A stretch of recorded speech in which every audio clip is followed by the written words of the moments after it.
friends, this is Mrs. D for the rechain of Willows.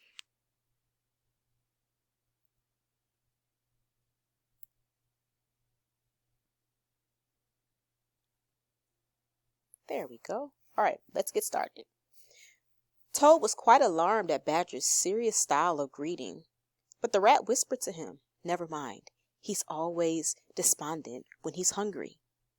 They waited in silence, and presently there came another knock.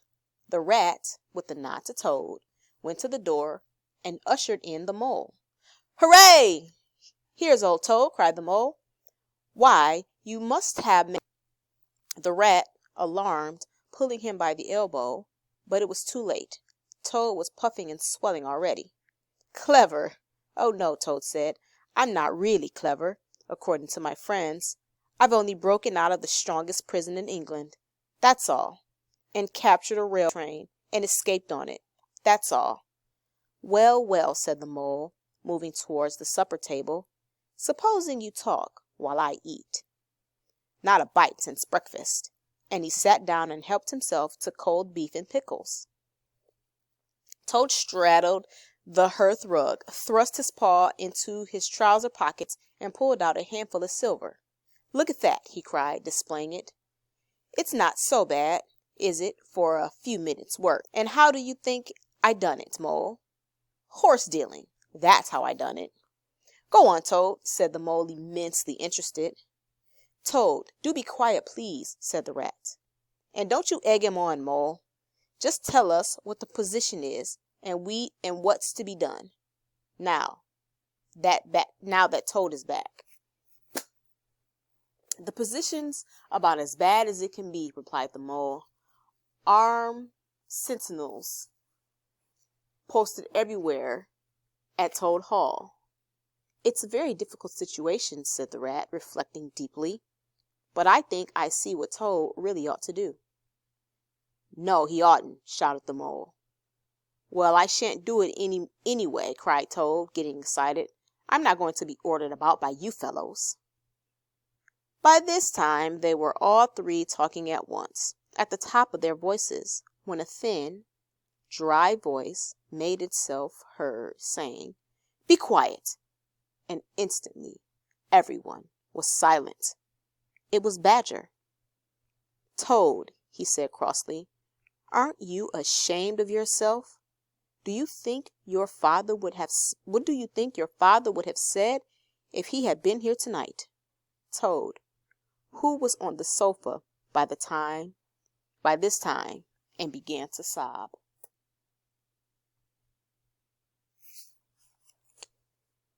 There, went on the Badger more kindly. "Stop crying. We're going to let bygones be bygones. But what the mole says is true. There are guards at every point. There is no point in trying to take the place by storm." "Then it's all over," sobbed the Toad, crying into the sofa cushions. "I shall join the army." "Come, cheer up, Toady," said the Badger.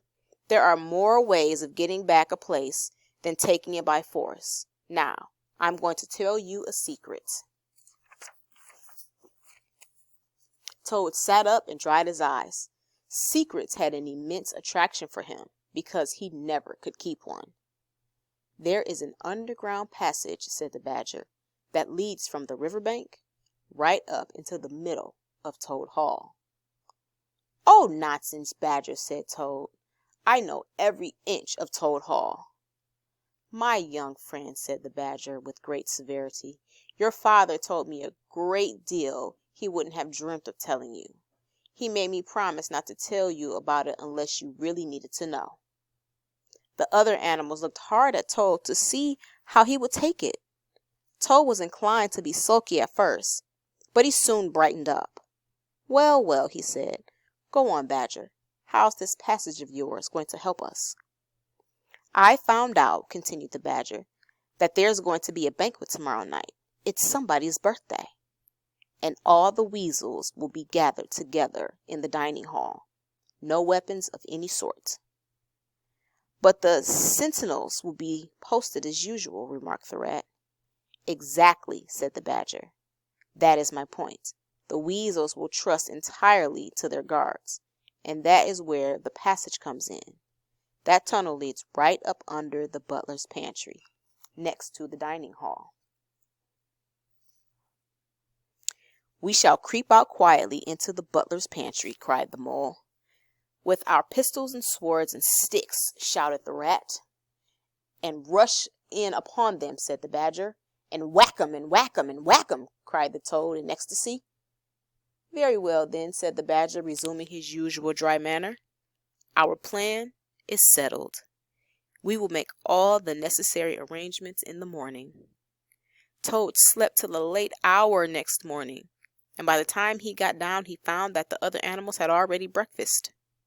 The mole had slipped off somewhere, the badger was sitting reading the paper, and the rat was organizing an enormous pile of weapons.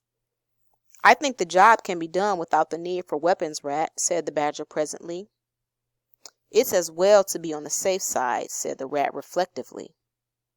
The toad, having finished his breakfast, picked up a stick and swung it vigorously about him. "I'll learn 'em to steal my house," he cried. "Don't say learn 'em, Toad," said the rat. "That's not good English." "What are you always nagging at Toad for?" inquired the badger. "What's the matter with his English? It's the same that I use myself, and if it's good enough for me, it ought to be good enough for you." "I'm very sorry," said the rat humbly, "only I think it ought to be teach 'em, not learn 'em." "But we don't want to teach 'em," replied the badger. "We want to learn 'em, and that's more. We're going to do it too." "Oh, very well, have it your way," said the rat. Presently the mole returned, and the four companions continued to make plans to recapture Toad Hall. When it began to grow dark, the rat summoned them back into the parlor to prepare for the coming expedition. When all was ready, the badger took a dark lantern in one paw, grasped a stick in another, and said, "Now then, follow me. Mole first, because I'm very pleased with him. Rat next. Toad last." The toad was so anxious not to be left out that he had not protest.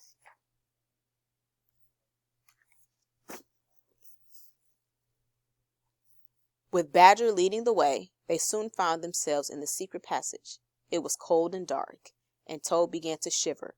The lantern was far ahead, and he could not help lagging behind. Then, fearful of being left alone in the dark, Toad hurried forward and bumped into Rat. The badger thought they were being attacked and drew a pistol. He was on the point of putting a bullet into Toad when he discovered what had really happened. He was very angry and said, "Now this time that tiresome Toad shall be left behind." But Toad whimpered, and the other two promised to look out for him, at the last procession moved on. They shuffled along till at last Badger said, "We ought by now to be nearly under the hall." Then suddenly they heard a confused murmur of sound, as if people were cheering. The passage now began to slope upward, and then the noise broke out again, very close above them. "Hooray, hooray, hooray!" they heard, and the stamping of little feet. "What a time they're having," said the badger. "Come on." They hurried along the passage till it came to an end. There they found themselves standing under the trap door that led up into the butler's pantry. Such a tremendous noise was going on in the banqueting hall that there was little danger of being overheard. The badger said, "Now, all together," and the four of them put their shoulders to the trap door and heaved it back, hoisting each other up. They found themselves standing in the pantry. The noise they heard as they emerged from the passage was deafening. At last, as the cheering and hammering subsided, a voice could be heard to say, "Well, I should like to say one word about our most kind host, Mr. Toad. We all know Toad." Great laughter. "Modest Toad." Just let me get at him," murmured Toad. "Hold on a hard minute," said the badger, restraining him with difficulty. "Get ready, all of you." The badger drew himself up, took a firm grip of his stick, glanced around at his comrades, and cried, "The hour has come. Follow me," and flung open the door wide. My, What a squealing and screeching filled the air.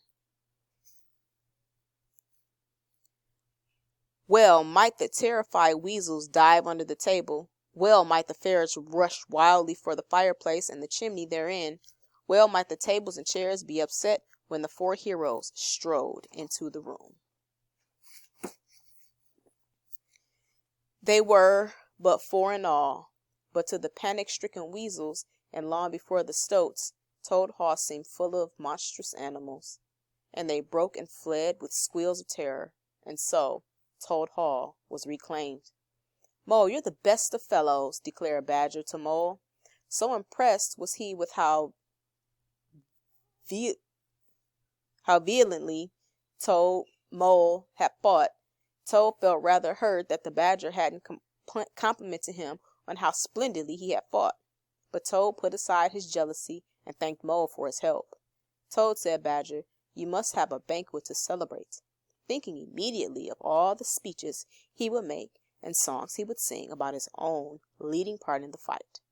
Toad puffed up with conceit once more. He became so inflated that his friends suspected right away what Toad was up to. "Now, Toad," said the rat, "we want you to understand there are going to be no speeches and no songs, especially as your songs are all self-praise and gas," put in the Badger. "It's for your own good today," went on the rat. You must turn over a new leaf sooner than later." Toad thought for a long while. "My friends, you shall never have occasion to blush for me again," he said. "But, oh dear, this is a hard world." And so he was indeed a changed Toad. As the weeks and months went by, many tales were told of the great siege of Toad Hall. Toad became a more thoughtful Toad, and life on the river bank continued, as did the friendships of the creatures with whom you have just been acquainted.